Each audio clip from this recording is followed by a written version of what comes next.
It's about to get Gabby AF. We about to get Gabby AF, Gabby AF. We about to get Gabby AF, Gabby AF. It's nothing less, cause you rocking with the best. Now we about to get Gabby AF. Hello and welcome to another episode of Gabby AF. Welcome back.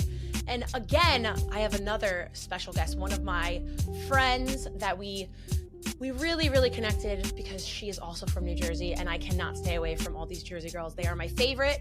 So I would love to welcome in this week, Miss Deonna Purrazzo. Deonna, thank you so much for joining me. How are you today? I'm good. Thanks for having me. I'm so excited to have you. Are you kidding? I was like, this show needs a little bit more Jersey. I haven't had a Jersey girl on the show yet. And if I was going to start with somebody, it kind of had to be you, I would have to say. I love that. I like you said, we connected because we're from Jersey. Yeah. I feel like we just all have this like ingrained in us that when you're from Jersey, like you have to be friends. We rep each other so hard. Like it's like some weird bond that's innate in us. People don't get it because they hate Jersey. I feel like you either love or hate Jersey. There's not really an in-between. So when I meet somebody and they're also like from Jersey, the first question is like, where in New Jersey? Like Central, South, North? And then people try to tell us Central doesn't exist. And then I get into arguments with people. And, it's just, we just know each other well enough.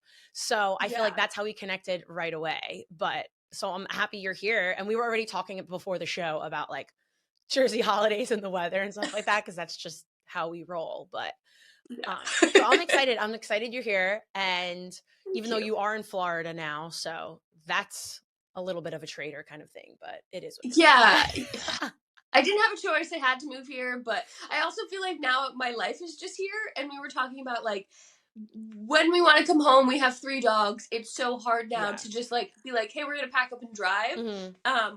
But so we always tell our family, like, bring everyone and come down to us.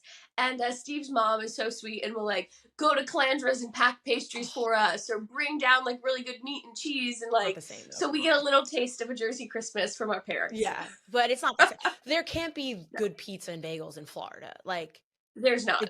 There's one decent Italian place that does really great pizza. Ooh. But it's still like, if I'm gonna get it, like we should maybe put it in the oven for another 5 minutes and let it burn a little bit. Yeah. But like the owner's family's from Sicily, so like all the food is good, but it's not the same. Right. But it's like, this is the best Florida version that I could get. Oh my God. Yeah. See, I was just in Miami this weekend, I was telling you, and literally I was so excited to go, and then it was just raining the entire time because it's Florida and that's the weather in Florida. And it was fun because it was like a new place. But then of course in New Jersey, it was like 50 and sunny. And then I went to Florida, I brought the storm there. And then on my flight home, it was storming here. So I'm like, I just can't win. And I like the seasons. I like the cold. I'm one of those weird people. So I could never live in Florida like full time, but it's actually pretty cold for Florida right now. Like I'm gonna say like 68 in Florida is cold. Are you insane? That is the most Florida thing I've ever fucked. I'm so disappointed in you right now for saying that. Blood now.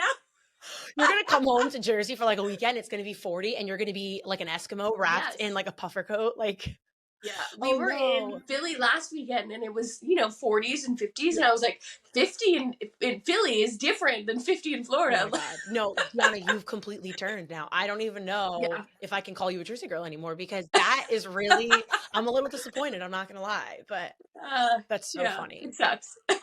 So I had to get you on this week. I've been seeing a lot of you on Twitter, all over my feed at least. You tweeted out this really very vulnerable, like raw tweet about how you felt. You had like a full-blown panic attack before going out for this incredible match that you had with Jordynne Grace. And the tweet like really took off in the sense of a lot of quote tweets, a lot of people, saying, I've been there. I can relate to you with this feeling. First of all, is that something you felt before? Is that something you kind of deal with a lot? And like, how did it make you feel to see so many people really be there for you and say like, I felt that way as well. And it's something I've gone through. Yeah, I am. I feel like I've come to learn that I've always had a bit of panic and a bit of anxiety. I just never really was able to be like, I'm having an anxiety attack. Yeah. Or this is a panic attack, or like what the difference between the two are. And earlier this year, I just like, I think post-wedding and like, went through some stuff that, like, after my wedding, I didn't have anything else to focus my energy on. And I just kind of was in this, like, weird lull that triggered a lot of panic and anxiety. And I went to therapy because I didn't know what to do with it. And I was like, but this is affecting, like, I'm scared to get on a plane and go to work. I'm scared to be away from my husband. Like, I don't know what this is and how to cope with it. So I need help.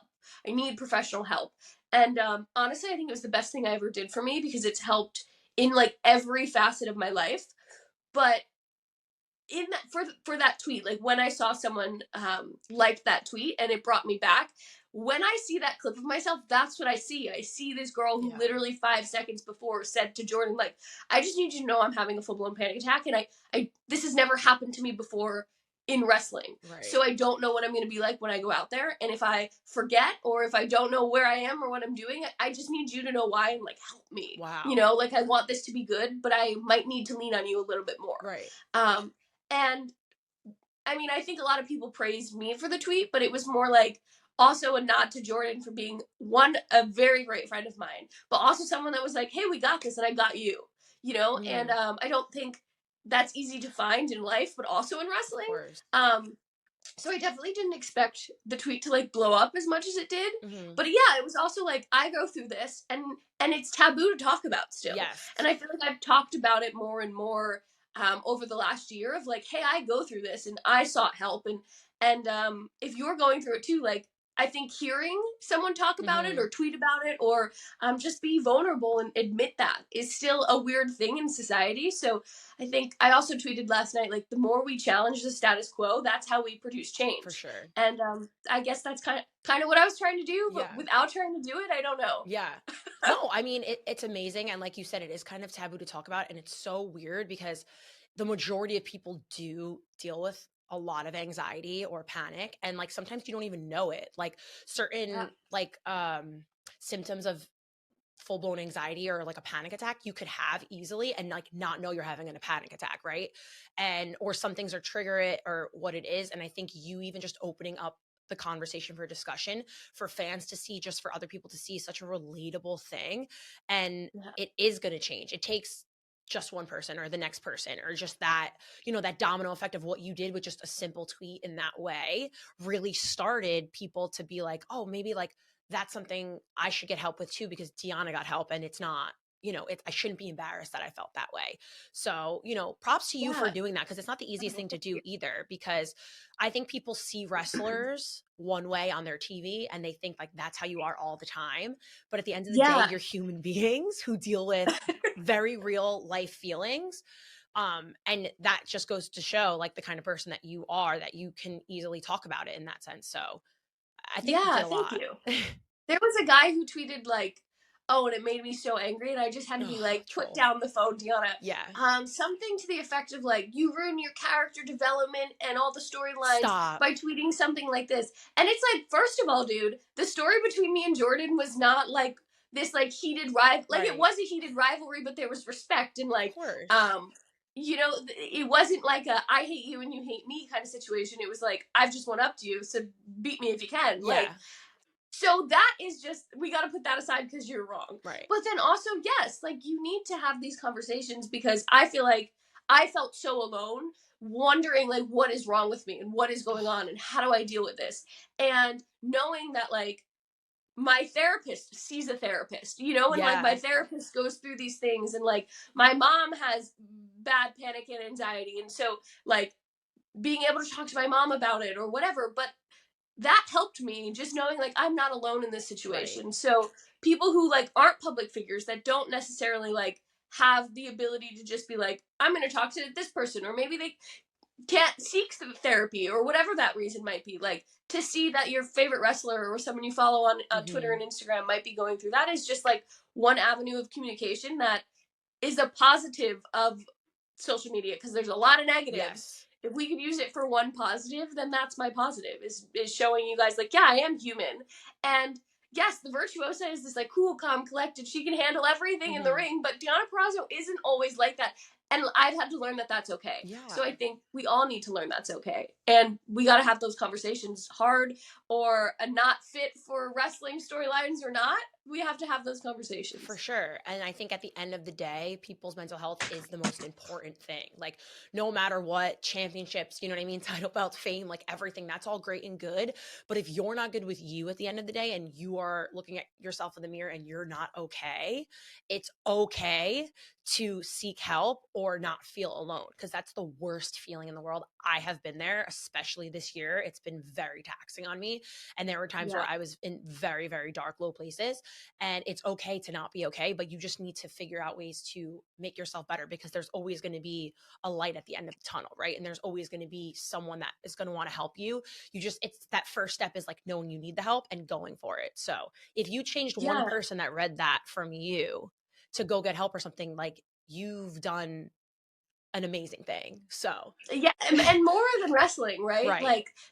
Like yes, my platform is to be a professional wrestler and to win championships and do all that, but like, I want to use this platform for good. And if one person got something positive from that and said like, oh, she did it, so I can do it, or she overcame this and still felt that way and still went through the curtain, I can get up today, I can go to my job today, I can walk my dog today, then mission accomplished. Because wrestling in the grand scheme is nothing compared to like actually helping people live productive lives. That should always be our goal. Yeah. And not only that, you had a phenomenal match with Jordynne.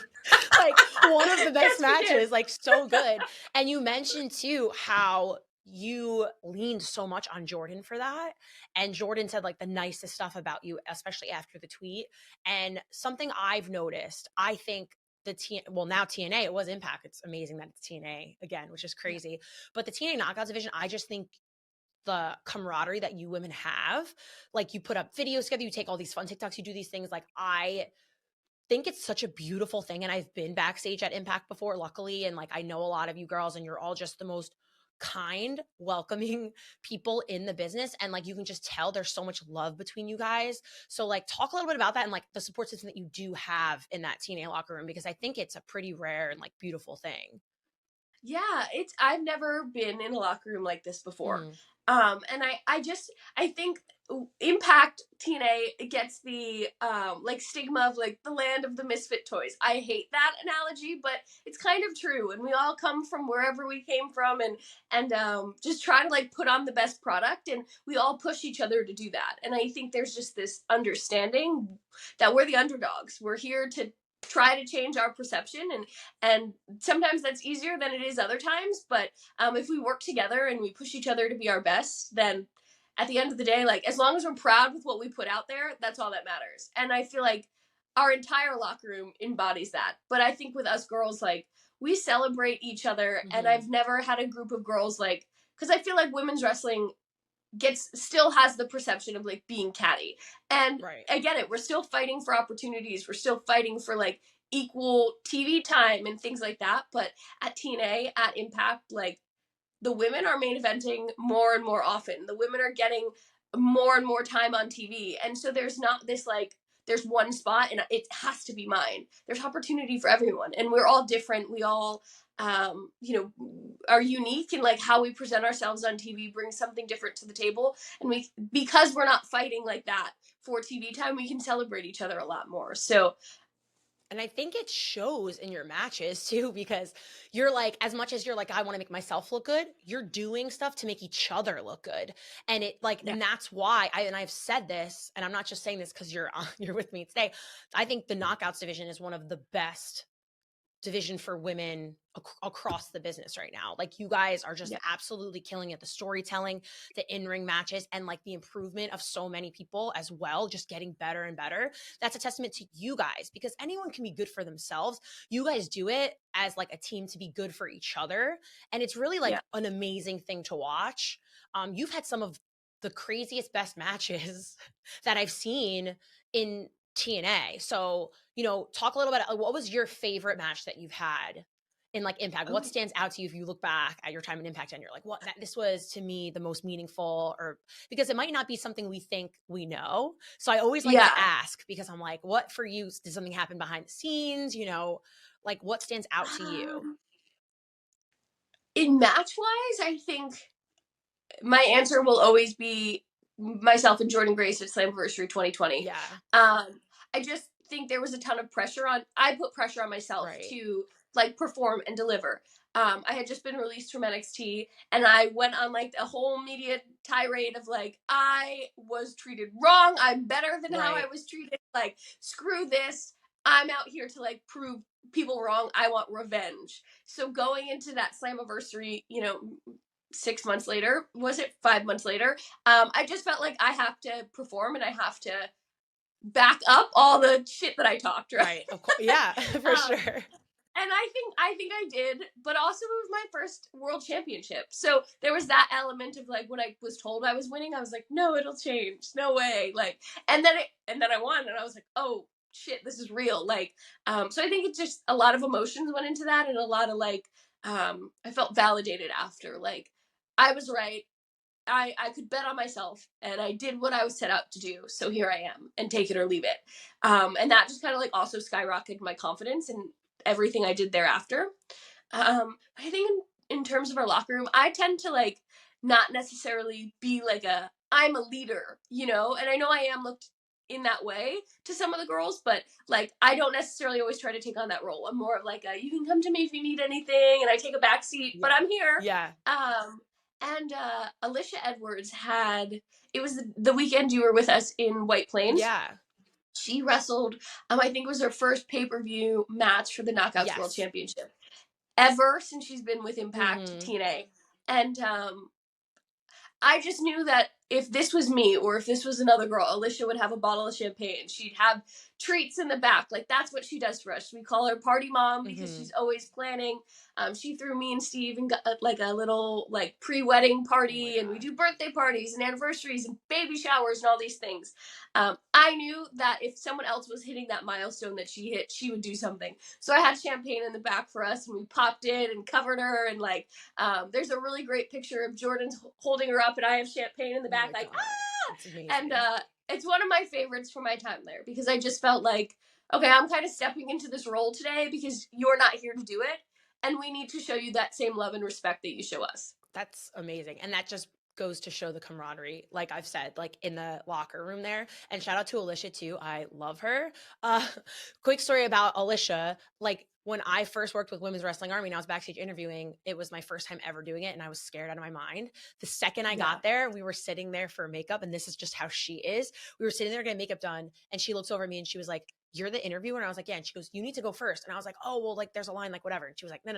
She grabbed me. She was like, "This is the interviewer. She needs to be done before all of you, and she's going first." And I was like, "Okay." And she like took me under her wing and was just like my mom at that weekend. And it was just, so that goes to show, shout out to Alicia because she's amazing and she did deserve that from you guys. And I absolutely love to see it. Some of your other friends that I do know and I love, because I actually got to do a really cool, I produced this awesome special between you, Chelsea Green, and Britt Baker. Some people you're pretty friendly with, I would say. Just a little. And I loved it. It was the favorite special I had ever produced because you guys were all doing different things at the time, but we really talked about how your guys' friendship and support for each other never stopped, even no matter what you were doing, and like kind of how you started and stuff like that. So, I mean, for you to sit back and watch like the amazing things that they're doing now, because they were in such different places, even when we did that, I think it was like 2 years ago at this time. Especially someone like Chelsea, who was also released from the WWE like yourself and now has come back, and you know what she's doing is insane. She's like the highlight of my Monday night. How proud are you to sit and watch your best friends, and still all three of you guys support each other like you do from behind the scenes? Like, how big of an impact does that have on your life? So much. I feel like I spend every day basically with Chelsea. Like, we did a big ugly sweater Christmas party last night. I cooked a big dinner for everybody. Like, we don't get to see Britt as much. She is very busy, but when we do, it's just like we're like 23 years old again, and we're kids sharing a hotel room and don't know what we got ourselves into. Like, I feel like we just have grown up together, and always since the day we met supported each other. And like, it's not faded, but then it's also been really cool to like be a part of each other's journey, where it's like, okay, we did the indies together. Yeah, we shared cars and rooms and whatever. But then we all kind of moved. When Britt moved to Florida, I was right behind her. Chelsea was already here. And then I went to NXT and Britt started at AEW and Chelsea was taking over the indies, right? And then Chelsea and I were in NXT together and Britt was the first ever one of the first ever AEW Women's World Champions. Yep. So it's kind of like we've all there's been ups and downs and all these ebbs and flows, but I feel like at the end of the day, like, yeah, we're always watching for each other. We're always like putting on Raw or AEW or Impact to see what each other are doing, fighting for, Britt and I were super vocal about like, we should have a match when the Forbidden Door between AEW and Impact was a big thing. I wanted that bad. I still do. Me too. But I feel like we've always been able to like put aside where we are or the loyalty to the company we're in and say like, no, but my loyalty is to you. And I have said this probably in the special that we did, but in every interview that asked me about Chelsea and Britt, like, if I cannot succeed myself, those are the two people that I would give my success to 100%, because that's my family. And when they succeed, I succeed. Watching Chelsea be the highlight of everybody's Monday at this point, like, is so rewarding to me, because it couldn't be me. And there's no one else I'd want it to be but her. Right. So I feel like that sums up my friendship with them. It's like, those are my girls. And if you are doing well, then I'm doing well. Oh, that's like such an amazing thing too, because like you said, there's always that stigma of girls like not supporting each other or like being catty and not wanting good things. But you saying if you didn't have the success, you would want them to have the success is such a beautiful thing. But I'm still waiting for the match between you and Britt, or the match between you and Chelsea. And coming up in January 1st, you're flying free. You are a free agent. Yeah. Can you give us any kind of, are we ever going to see that happen? Is there possibility for that to ever? I know you probably can't tell me anything right now, which I hate. I wish that I knew anything, but I don't. Yeah. It's been, the last couple weeks have been really interesting because obviously we've seen tons of stuff about my contract status come out on social media, and I've not really addressed it too much because I don't really have anything to say yet. Right. And I've been able to have some like really great conversations with people all across the board. And, it just, the only thing I can say is like, I feel validated, and I feel like the work that I've been able to put in an impact has really changed the entire trajectory of my career and the perception of me. I feel like going into Impact, I had, I think my time in NXT deemed me a little bit difficult, a little bit outspoken, a little bit maybe cocky or overconfident. And I think that I've been able to like rehab that image of myself and show people like, no, I'm a team player, and I want, yes, of course I want to be the champion and I want to be at the top, but I can also be a champion and handle all the responsibilities that come with that. And it's opened a lot of doors for me going into this free agency. I don't have an answer. I don't have any details or anything because I just don't know yet. And there's a lot of pros and cons to every place that I could go, Yeah. And also too, I will say, like, my heart is so full for Impact that whether I stay or go or whatever the case is going to be, it's not going to be an easy decision, no matter what my decision is, because to stay is to be with my family, and obviously my husband's there, and I've just had the time of my life and the career moments of my life there, but also I have to weigh, is it time to maybe try to do that somewhere else? So it's very difficult. Yeah. Oh, I could only imagine.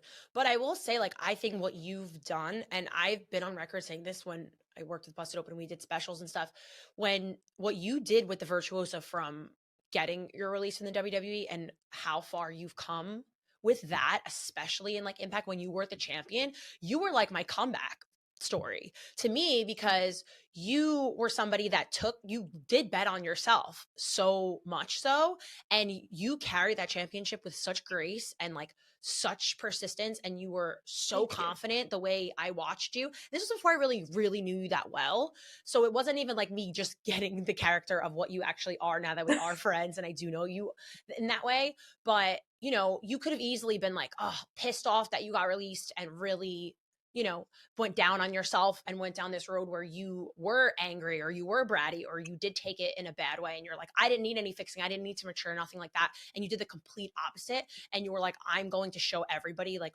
why I am a force to be reckoned with and why this was a mistake on somebody's part to let go of me. And I think you did do that. I mean, that was coming up in the summer of 2024 will be 4 years since your release, and like what you've done and what you've accomplished since then is more than a lot of people can say. So no matter where you end up, I hope you know what you've done with the Virtuosa and as Deonna Purrazzo across the board for women's pro wrestling has been monumental.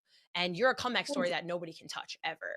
So I'm excited to see where you go. Thank you. Like, seriously, no matter where it is, you're going to make waves, and you're only just getting started, if you ask me. Like, you haven't even touched the surface, so I feel like it's funny. Like I've been wrestling. The end of this month will be 11 years, and I'm only 29. That's and crazy. I'm older than you. Oh my god, my life is so sad. But anyway, but in my like brain, I'm like, oh, I've been wrestling for my entire life, which I kind of have. But like, I feel like I'm 40. Like I feel like I'm so much older than I am because like wrestling's just aged me, and I'm around everyone who's older than I am, and so it's funny where I'm like, yeah, I really am I still have an entire career if I want one. Like I can do this for another 11 years if I wanted to, or I could stop tomorrow because I'd be satisfied, so it's like this crazy weird, like, I don't know, I feel so much older and more accomplished than I am. That's an amazing thing to say, because you're not even 30 years old yet and you've done these things. And I do remember when we were speaking with Chelsea and Britt, like they would always be like, if I wanted to know how to do something, like I would watch Deonna, or I would like go to Deonna for like the technical work. And like, I don't think maybe you even realize that people are looking to you to know like the right way to do stuff, because you're technically so good at what you do and you are such a hard worker in that sense, and you're so humble about it. And I don't think people like realize that about you. I'll say nice things and like it's almost like you're like, oh my god, thanks. Like you're not like, yeah, I know, like, okay bitch, I get it. Like, and some people are like that, and like they have these huge egos, and you're just not one of those people, which is such a beautiful thing, because sometimes when you do get accomplishments or you do make your way, you kind of change how you are, because you're like, I am better than these people or whatever. But it's really cool that you are that way, and it's a testament to the people that you have around you that want to be around you, and the good friends. And Steve, like we didn't even get into Steve yet, and how much he's impacted you. You're kind of newly married. What have you been married like a year, right? I think just over a year now. But talk a little bit about that, like your kind of couple goals. I've seen you guys in person too. You're adorable and it's so cute. But also he's from Jersey as well, right? So we all find each other. So talk a little bit about I had to travel the world to find a Jersey guy who you could have found down at DJ's on like a Saturday night probably. You know what I mean? It's fine. But talk a little bit about, your guys' relationship, and, you've been traveling together a lot, and maybe the strains if you're not going to be traveling together in the near future, and kind of how you kind of keep things afloat and keep such a good relationship. That's been also too, that's something that's weighed on both of our minds of like, okay, it's really good in terms of we don't maybe necessarily need to board the dogs. Like they could be home a lot more, which is great. Yeah. Although we do have a really great sitter, but it's just like, you save a lot of money not doing that. And like, they just want to be home. They're homebodies. They love their mom and dad. Like they want to be home with us. But we really weighed on like, oh wow, like we could potentially never work together again. And like, what does that look like for us? And it's been really fun with him coming into Impact of like, when we're in Vegas, we'll make sure like, we went a few days early and went to the Grand Canyon, or the second time we went a few days early and he really wanted to go to Tombstone in Arizona. And like, we try to make fun trips of these things because we're getting paid to travel. Right. So we might as well take advantage of it and go places neither of us have seen, or somewhere he wants to show me, or somewhere that I've been that I know he'll love. And it's really, especially this year, just with all the mental health stuff we talked about that I've been going through, it's been settling to know that like I have my best friend. And if I feel like I'm going to panic or like I can't handle a situation, he's there to like ground me, and he's my person. So that's like, it's scary to know that like we might not ever do this again, and I might have to like figure out how to do this without you.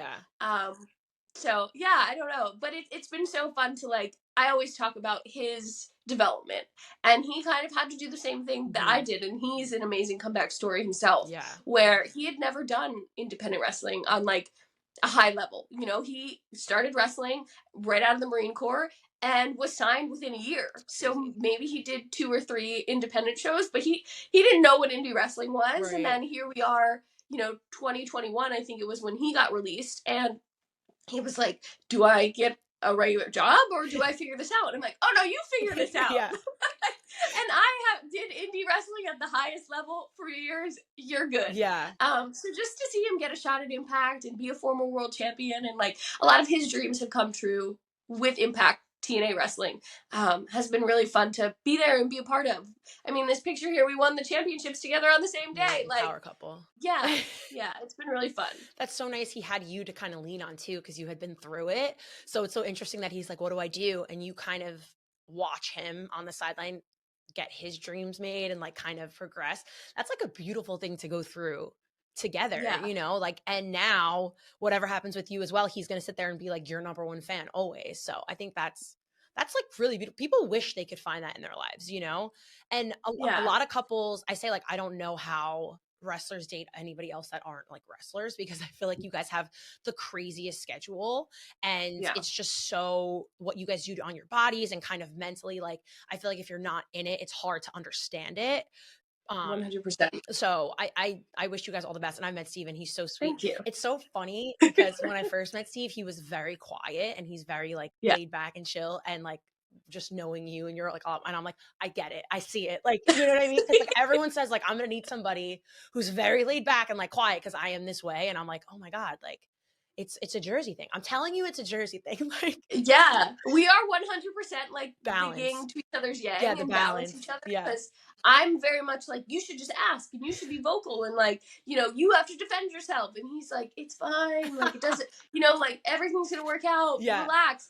But then I also like, you know, he's been through, I mean, like he served 2 tours in Afghanistan. Like he's kind of like, I don't need all of this. Like he's a simple guy who wants to live a simple life, but then also wanted to be a professional wrestler. So he's just kind of like opposite things, I've dealt with bigger fish. I don't, you know.